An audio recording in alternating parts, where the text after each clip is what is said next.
Alrighty, hey y'all, it's Dosa here from Happy Hour. So welcome back for another episode of Happy Hour. And today we're going to be playing some Citizen Sleeper and talking about, I'm going to start a new save file for y'all, but we're going to be talking about it in something that's been on my mind as of late, actually. And it's cheating. I want to talk to y'all about cheating. And I haven't ever been cheated on. So just a little kind of, forewarning. If you're looking for solace after having been cheated on, maybe this video will help, but I, again, haven't been cheated on, so I can't give you advice on how to cope with that. What I am focused on in this video is being friends with a cheater and being in a situation where you could basically help someone cheat, if that makes sense. So you're not in a relationship, but the person that you're about to be with or get with is in one. So I want to talk about that and I guess my understanding and some of my experiences with that. So Citizen Sleeper, pretty cool indie game. Just want to check it out with y'all. So let's get started. So I think the best way to understand cheating is we're not going to be talking about slut shaming people here or demonizing folks, honestly. Because I think that's not how we understand the action, and more than that, if we want to be better and also cope from being adjacent to that, like either accidentally cheating, being with someone who accidentally getting with someone who's in a relationship, or having a friend, right, that's cheated. I think a lot of us probably can experience that. It's best not to demonize anyone, right? It's best to just understand where are people coming from. So I think we'll start with that mission in mind, that goal in mind, demystifying cheating. Now, I got a couple archetypes in mind to help us kind of understand, okay, what goes through a cheater's mind, who are cheaters, and how do they kind of why do they do what they do, right? So I think archetype A is the classic touch-starved kind of person. And again, I'm a guy, so I'll usually be talking about cheaters who are girls in this case, because that's who I usually know and have experience with. I do know, I know at least 4. It's crazy. I know at least 4 or 5 cheaters in my life, to be honest. 4 directly and 1 indirectly. One friend who's gotten cheated on. I know the girl. So it's it happens, guys. It happens to people. And I think it's worth reflecting on, and we're all adjacent to that. So, the archetype 1 is the person who's touch-starved, like we talked about. Touch-starved, and usually in a long-distance relationship. Maybe they just came into college, or they just moved to a different state or country. But usually it's like that high school to college type of relationship. And, they just don't know how to break up. Maybe it's their first time breaking up with someone. So they just end up cheating, and they have to tell their partner, and things end, and it sucks. The other person's gonna keep it in their pants, but it's whatever. It's not whatever, but there's nothing really deeper other than they're touch-starved. They don't know how to be with themselves. They don't know how to be comfortable with themselves, and so they seek the intimacy in other people. But this is kind of a pattern that we'll see throughout other archetypes too.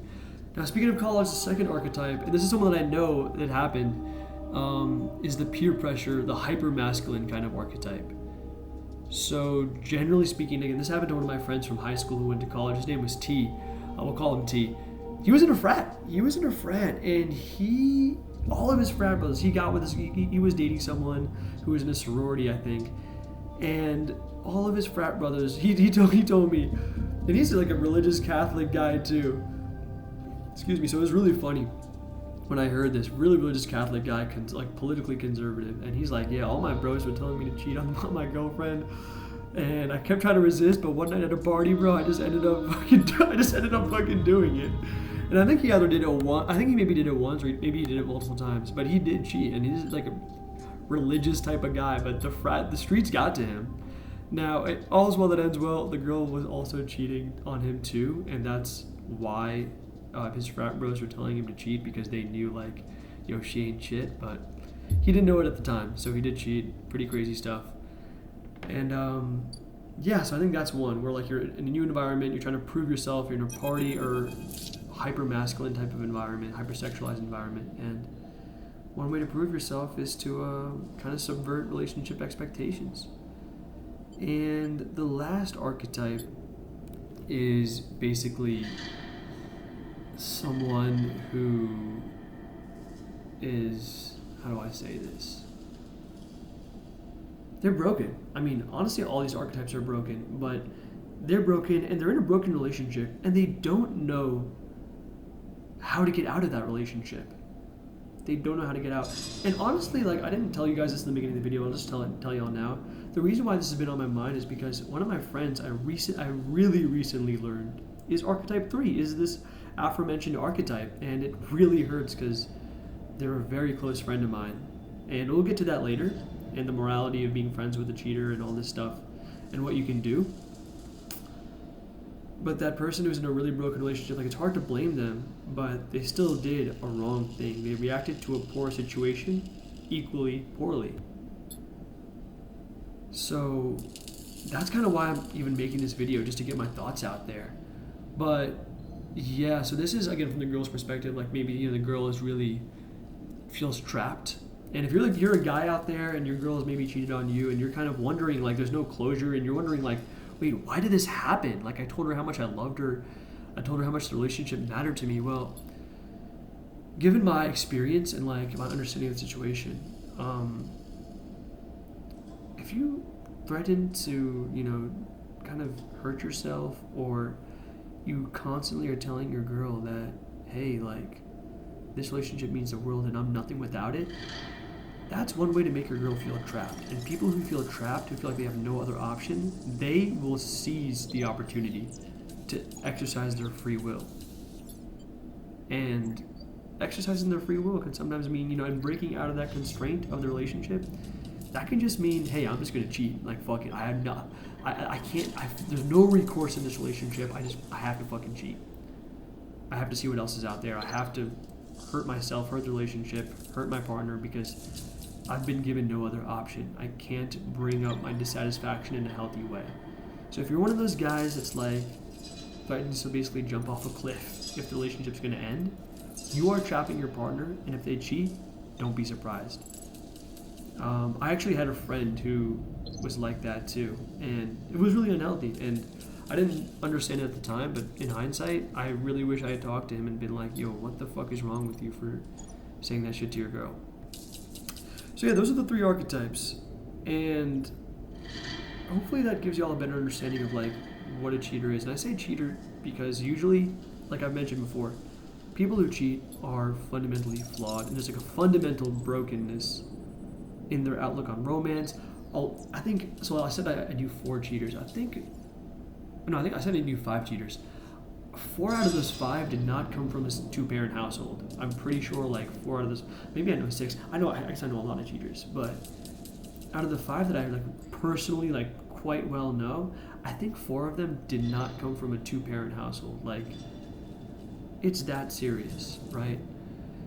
So again, so going back to the reason why I say someone is a cheater is because usually they'll do it more than once. Because again, it's not just about rubbing one out or getting one's rocks off, cheating, right? It's about addressing something deeper, that fundamental loneliness, that fundamental frustration with a relationship, the fundamental frustration with yourself. And yeah. So usually it happens more than once is what I'm trying to say. Let's see here. All right, we're gonna sleep, I guess, and cycle. Cool. But yeah. Now, in terms of, like, I guess, so we've demystified, right, what kind of cheaters are. And again, I'm not here to really help you if you've been cheated. I'm sorry that it happened, but hopefully you can kind of understand, okay, what happened there. Like, who is the person that I once knew? Why did they do what they did? Because I think a lot of people are really confused and don't get closure. That's the whole point of cheating, right? They're just like, fuck, was my dick not small enough? Am I too ugly? Like, no, it's usually not on you. I think it's usually on the person who cheated. That's my opinion. But yeah, going back to, I guess, my experiences, I wanted to share y'all a story, you know, about, because I've been reflecting on not being cheated, but I've been reflecting on what's it like to be friends with a cheater. And what's it like to be in a position where I, you know, almost helped someone cheat. So I was actually studying abroad in a foreign country, in I was studying abroad in a foreign country in college. And I'll tell you all a story. So one day I'm getting out of class, and I'm like in the courtyard of the university, and this girl walks out of the building. I think she's in a different class, but she says hi to me, and we start talking a little bit. And before we part ways, she's like, "Wait, can you actually buy me?" She's definitely a student, but she's like, "Can you buy me some food from the local convenience store?" And I'm like, what the fuck? I guess I'm a nice person. Like, we were chatting, maybe we could be friends, so why not? I'll just buy her like a couple dollar thing from the convenience store, or the equivalent of a couple dollars. So I buy it for her, and then she's like, "Hey, actually, there was this huge breakdancing concert. There was a huge breakdancing, not concert, but competition that was happening a couple of train rides away." And she's like, "Do you want to come with me?" And I'm like, "Okay, let's do it." So we immediately book it from campus, and we hop on the train. And now we're talking a lot. We're getting really close. Like, we're huddled up like right next to each other on the train. It's kind of a packed train. And it's one of those evenings where like the vibe is nice. So it's like wired headphones. So one of the headphones is in my ear, the other's in her ear. We're queuing up our favorite songs. She loves this rapper called Russ. I don't know if you've heard of him. She loves Russ, so she's playing Russ. He's like really like chill. He has some romantic songs, and I was actually playing some of the romantic songs on Spotify. But she's playing just some Russ songs that are really chill, and we're both listening, kind of right next to each other. And she gets this call, and she immediately takes my earphone and puts it back in her ear. And she gets this call, and immediately her face turns to a frown. I'm like, wait, what the fuck? And she takes a seat. So we were standing. So she takes a seat, and I just kind of take a couple steps back to give her some privacy. And I can tell she's kind of arguing with this person, or she's trying to justify something. Like, she's frowning. Again, her face immediately turned from happiness to a frown.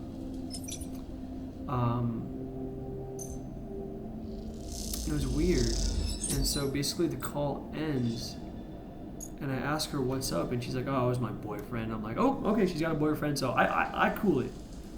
I decided to cool it with any kind of, I guess, riz, or just like being too warm. I didn't want to come off as too warm at this point now. You know, I knew my place. No, excuse me, this Waffle House, man. But anyways, I don't know if y'all could hear that, but digesting some Waffle House. But yeah, like, so she starts complaining about her boyfriend immediately, and that's like obviously a really bad sign. Like, I'm a stranger, right? We just met like 45 minutes ago or an hour ago, and she's complaining about her boyfriend already, which is like really fucking weird. So that's probably not a good thing. So that happens, and I don't know, we just go to the concert, right, at the competition. We have a great time there. But yeah, again, I'm really chill. Like, at this point, like, I'm not trying to do anything crazy. I have no kind of illusion about where I stand, where this is going to go. So, you know, we go there, have fun, and then I drop her back off. And we'll call her Sophia, by the way. We'll call her Sophia. And I thought that was it, you know? So a couple days later, I hear people talking about Sophia, like in the study abroad cohort. It's a big cohort, but my friend group is talking about her. I'm like, holy shit, like, I never brought her up, but I can't believe people know about her. Like, that's weird. Like, and I'm like, hey, I actually know her. That's crazy. One of my friends, we'll call him C. He's from England, this British guy. He's like, yo, you gotta invite her out to party with us. And I'm like, wait, what? Like, I don't even know her that well. I'm not sure. I want to get to know her more first, like, as a friend before I invite her out, like, because y'all are my friend group. I want to party with people that I'm really close with. And he's like, no, you, like, literally gotta invite her out, bro. Like, I'm trying to get some. And I'm like, oh, dude, you don't get it, man. Sophia's like, she's got a boyfriend, bro. Like, nothing's gonna happen, see? And he's like, no, like, dude, she's going around the cohort. Like, he tells me, like, yo, Sophia's going around the cohort, bro. Like, some people got some already from her. And I'm like, wait, what? Like, no, she definitely has a boyfriend. Like, I heard them call. And he's like, dude, she got with someone. Like, I don't know what to tell you in the cohort. And I'm trying to get some too, so you gotta invite her out. And so, again, so this kind of goes back to the morality of the situation. And let me just drink some water. So this goes back to the morality of the situation, and I ended up saying no because I'm like, dude, this boyfriend was in a different country. So Sophia was, we were, I'll tell you. Sophia is Russian. I was studying abroad in a country that was not Russia, and her boyfriend is somewhere in Europe. That was also not in the study abroad country. And going back to the brokenness thing, so Sophia's, she was telling me a lot of stuff. Her dad, I think, was in danger of being conscripted to the Ukraine-Russian war. So she was dealing with a fucking shit ton. Her boyfriend couldn't support her in a different country. She's studying abroad. Her family is in tatters, basically, and it's being like actively split apart by war. So, again, goes to show you the psychology of like, you know, someone who cheats. But yeah, she had like, I don't want to give too much details, so I'll just say, you know, she had been intimate with someone on the fucking cohort, and all my friends were trying to get some now, and it was kind of weird, man. And I ended up just being like, nah, like, you gotta get to know her, and you gotta invite her. Like, I'm not gonna do this. I'm not gonna aid and abet something that I think is wrong. So, I mean, there was a time where we all ran into each other at the subway. She was wearing something really revealing, like, I think it was like a tank top, no bra type of thing. And I'm like, fuck, like, someone's gonna have fun with her, but I'm not gonna let it be one of us. I'm not gonna, oh my god, negative outcome. I'm not gonna let it happen, man, on my watch, at least for me. So my friends were kind of pissed at me, but yeah, so all I'm saying is there's different ways to approach this, guys. And I think I did the right thing, you know. Even if I don't know the boyfriend, he's still a human being.